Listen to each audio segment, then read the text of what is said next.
Hai, ketemu lagi dengan channel chemistry kita. Kali ini saya akan membahas pembahasan TPS UTBK 2020 untuk aspek kemampuan pengetahuan kuantitatif part yang ke-6. Tapi sebelumnya jangan lupa untuk subscribe, like, dan share ke teman-teman yang lain ya. Oke, langsung saja ke soal yang pertama. Misalkan X, Y, dan Z menyatakan bilangan real yang memenuhi persamaan X plus 2Y plus 4Z sama dengan 10, berapakah nilai X? Nah, kita harus bisa memutuskan apakah pernyataan 1 dan 2 berikut itu cukup untuk menjawab pertanyaan tersebut atau tidak. Oke, nah di sini sudah ada persamaannya X plus 2Y tambah 4Z sama dengan 10. Saya akan menggunakan pernyataan yang pertama dulu, di mana Z sama dengan 2. Oke, ketika Z sama dengan 2, akan saya masukkan ke persamaannya terlebih dahulu, sehingga Z ini nanti akan diganti oleh 2. Berarti menjadi X plus 2Y ditambah 4 kali 2 sama dengan 10. 4 kali 2 di sini 8, berarti X plus 2Y ditambah 8 sama dengan 10. Kita akan pindahkan ruas, berarti X sama dengan 10 min 8 min 2Y. Berarti X sama dengan 2 min 2Y. Nah, di sini ketika saya menggunakan pernyataan 1, itu dia belum cukup untuk menjawab pertanyaan, karena nilai X-nya belum ketemu hasil akhirnya. Oke, berarti saya silang saja, pernyataan 1 saja tidak cukup. Saya akan menggunakan pernyataan yang kedua, Y ditambah 2Z sama dengan 3. Oke, ini persamaannya X plus 2Y plus 4Z. Nah, di sini ini kan ada Y plus 2Z. Di sini ada 2Y plus 4Z. Nah, 2Y plus 4Z itu kan nanti bisa saja saya rubah menjadi 2 dikali dalam kurung Y plus 2Z. Nah, seperti ini nanti kalau saya rubah, berarti Y plus 2Z itu nanti akan digantikan dengan angka 3. Berarti X plus 2 kali 3 sama dengan 10. Nah, 2 kali 3 adalah 6, berarti X plus 6 sama dengan 10. X 10 dikurangi 6 berarti X sama dengan 4. Dengan kata lain, menggunakan pernyataan 2 saja itu cukup untuk menjawab pertanyaan, sehingga nomor 1 jawabannya adalah B. Pernyataan 2 saja cukup untuk menjawab pertanyaan, tetapi pernyataan 1 saja tidak cukup. Lanjut ke soal nomor 2. Misalkan A, B, dan C menyatakan bilangan real yang memenuhi persamaan A kuadrat dikurangi B kuadrat ditambah C sama dengan 10. Berapakah nilai C? Dengan pernyataan 1 A plus B sama dengan 5, pernyataan 2 A min B sama dengan 1. Saya akan mengerjakan menggunakan pernyataan 1 dulu. Pernyataannya A plus B sama dengan 5 dengan persamaan reaksi A kuadrat min B kuadrat tambah C sama dengan 10. Nah, kita harus ingat bahwa A kuadrat dikurangi B kuadrat itu kalau saya tuliskan dengan persamaan lain itu sama saja dengan A tambah B dikali A min B. Nah, ini harus diingat-ingat. Ditambah C sama dengan 10. Nah, ada A plus B, ini A plus B-nya sama dengan 5, berarti di sini A plus B-nya juga bisa diganti dengan 5 dikali A min B tambah C sama dengan 10. Berarti C sama dengan 10 dikurangi 5 dikali A min B. Nah, di sini pernyataan 1 saja dia belum cukup ya untuk menjawab pertanyaan. Saya akan coba menggunakan pernyataan yang kedua, A min B sama dengan C. Di sini persamaannya sama, A kuadrat dikurangi B kuadrat ditambah C sama dengan 10. Tadi A kuadrat dikurangi dengan B kuadrat, penulisannya sama dengan A ditambah B dikali A min B. Di sini A min B-nya bisa diganti dengan angka 1, berarti A plus B kali 1 tambah C sama dengan 10. Sehingga C sama dengan 10 dikurangi A plus B. Nah, menggunakan pernyataan 2 ternyata juga belum bisa untuk mencari nilai C. Dengan kata lain, kita akan menggabungkan pernyataan 1 dan pernyataan 2. Oke, tadi di pernyataan 1, ini ya, ada A plus B sama dengan 5, di pernyataan 2 A min B sama dengan 1. Saya tulis persamaannya dulu, A kuadrat dikurangi B kuadrat ditambah C sama dengan 10. Sehingga A plus B dikali A min B ditambah C sama dengan 10. Nah, A plus B-nya sudah ada tadi 5, A min B-nya 1. Tinggal kita masukkan saja 5 kali 1 tambah C sama dengan 10. Berarti 5 tambah C sama dengan 10, C sama dengan 10 min 5 sama dengan 5. Dengan kata lain, untuk mencari nilai C di soal nomor 2 ini, kita membutuhkan pernyataan 1 dan pernyataan 2. Jadi dua-duanya ini harus digunakan bersama-sama, tetapi satu pernyataan saja tidak cukup. Jadi C ya, 2 pernyataan bersama-sama cukup untuk menjawab pertanyaan, tetapi satu pernyataan saja tidak cukup. Lanjut ke soal nomor 3, misalkan X, Y, dan Z menyatakan bilangan real yang memenuhi persamaan X, Y, Z sama dengan 256, berapakah nilai X jika nanti X itu sama dengan Y dan Y sama dengan 2 dikali Z? Oke, kita gunakan pernyataan 1 dulu, X sama dengan Y. Dengan persamaan X kali Y kali Z itu sama dengan 256. Kan karena yang dicari itu adalah nilai X, berarti Y di sini nanti akan saya rubah menjadi X ya, karena X sama dengan Y. Berarti menjadi X kali Z sama dengan 256.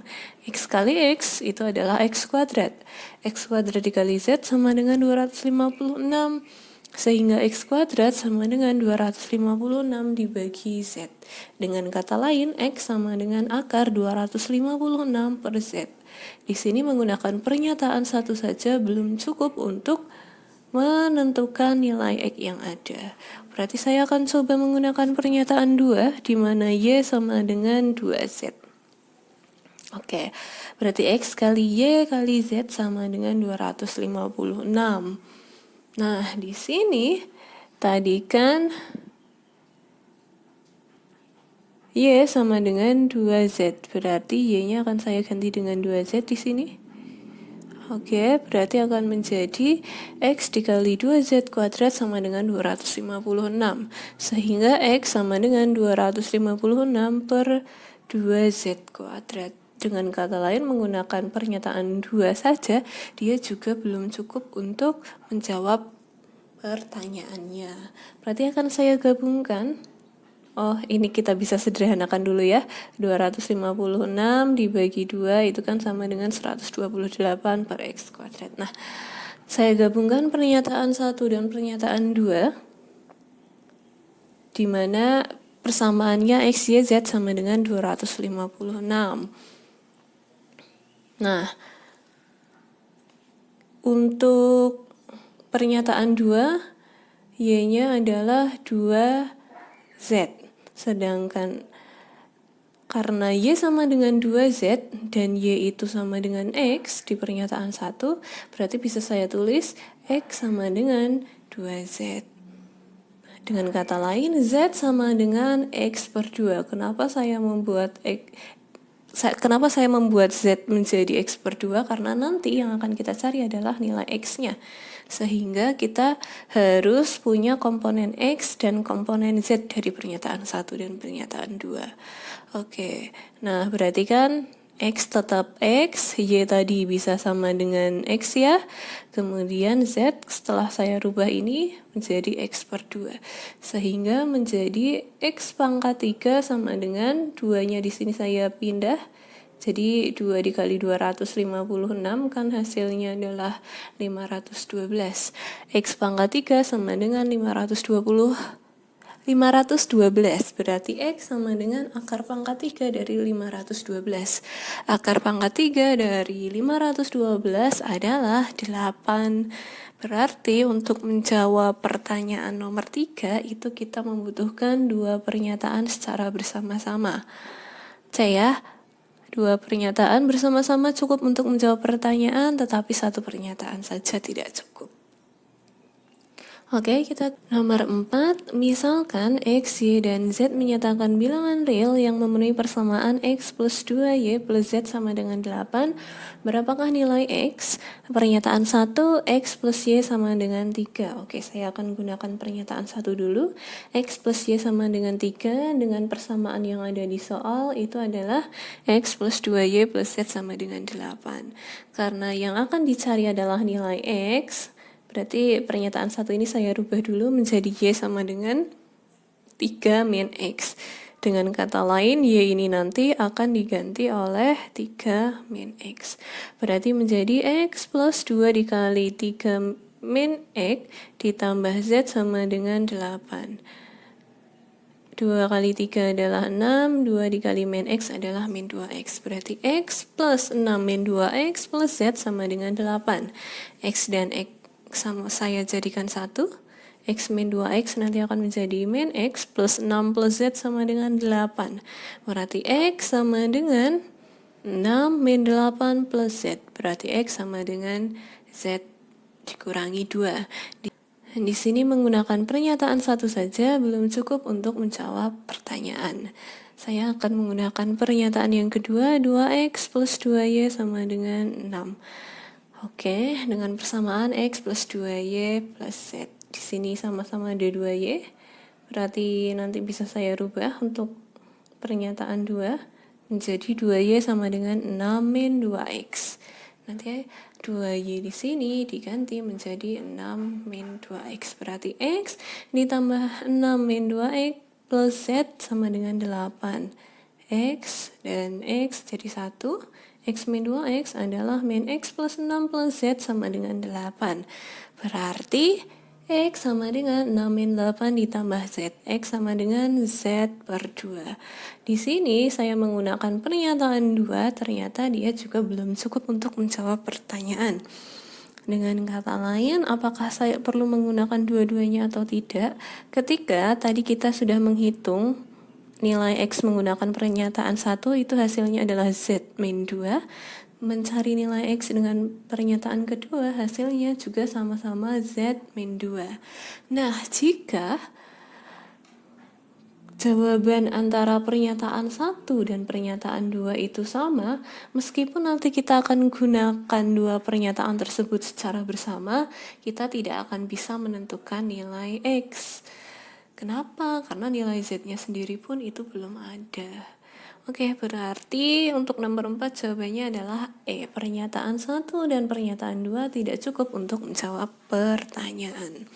Lanjut ke soal nomor 5. Suatu tanah berbentuk persegi panjang. Di sekeliling tanah akan ditanam pohon dengan jarak antar pohon sebesar 5 meter. Berapakah banyak pohon yang dibutuhkan? Oke, apakah saya bisa menghitung banyaknya pohon menggunakan luas tanah atau dengan kelilingnya? Ingat, di sini bentuknya adalah persegi panjang. Nah, untuk menentukan banyaknya pohon dalam katakanlah suatu tanah dalam pekarangan yang bentuknya persegi panjang, itu kita hanya bisa menghitung menggunakan keliling tanah pekarangan dibagi jarak pohon. Kita tidak bisa mencari banyaknya pohon menggunakan luas tanah karena dia bentuknya persegi panjang. Artinya ketika persegi panjang kan kita butuh nilai panjang dan lebarnya. Nanti kalau misal mau mencari keliling dari luasnya itu kan, kecuali kalau luas tanahnya itu berbentuk persegi saja. Nanti bisa kita cari keliling, dari keliling baru bisa kita cari banyak pohon. Dengan kata lain, nomor 5, tanpa pusing mencari, itu kita bisa mencari banyak pohon hanya menggunakan kelilingnya saja. Dengan kata lain, pernyataan 1 itu tidak cukup untuk menjawab pertanyaan, sedangkan pernyataan 2 saja itu cukup untuk menjawab pertanyaan. Nomor 5 jawabannya adalah B. Lanjut nomor 6, tentukan nilai Y. Pernyataan 1, U tambah W sama dengan 100 derajat. Oke, di sini ada gambarnya ya. Oke, saya akan menggunakan pernyataan 1 dulu. U tambah W sama dengan 100. Dimana kita tahu di sini kan ada garis lurus ya, suatu garis lurus itu nanti sudutnya pasti 180. Dengan kata lain, U tambah V tambah W, ada U tambah V tambah W itu adalah 180 derajat. U tambah W itu bisa diganti dengan 100 derajat. Berarti kan tinggal V tambah 100 derajat sama dengan 180. Berarti V sama dengan 180 dikurangi 100 derajat, hasilnya adalah 80 derajat. Dengan kata lain, menggunakan pernyataan 1, saya bisa mencari nilai V. Nah, ingat di sini dia kan ada dua garis yang saling tegak lurus ya ini. Oke, dengan kata lain, V itu kan bertolak belakang dengan Y. Nah, karena sudut V itu bertolak belakang dengan sudut Y, berarti nanti nilai sudut V akan sama dengan nilai sudut Y, yaitu 80 derajat. Nah, kita bisa nih mencari nilai Y dari pernyataan 1. Untuk pernyataan 2, ada V tambah W sama dengan 150 derajat. V tambah W sama dengan 150 derajat, di mana V tadi itu kan dia sama dengan sudut Y. Dengan kata lain bisa saya tulis Y tambah W sama dengan 150 derajat. Dengan kata lain kita bisa langsung mencari nilai Y. Y sama dengan 150 derajat dikurangi dengan W. Nah, di sini belum terlihat hasil akhir dari Y itu berapa. Dengan kata lain menggunakan pernyataan 2 itu tidak cukup. Nah, berarti nomor 6 jawabannya adalah A. Pernyataan 1 saja cukup untuk menjawab pertanyaan, tetapi pernyataan 2 saja tidak cukup. Lanjut ke soal nomor 7, tentukan nilai Z. Gambarnya masih sama ya. Pernyataan 1, U tambah V sama dengan Y tambah Z. Oke, U tambah V sama dengan Y tambah Z. Nah, di mana sudut V itu akan sama dengan sudut Y ya, karena mereka saling bertolak belakang pada dua garis yang saling tegak lurus. Dengan kata lain, bisa saya rubah menjadi U tambah V sama dengan V tambah Z. Di sini kan bisa saya coret-coret V-nya. Coret.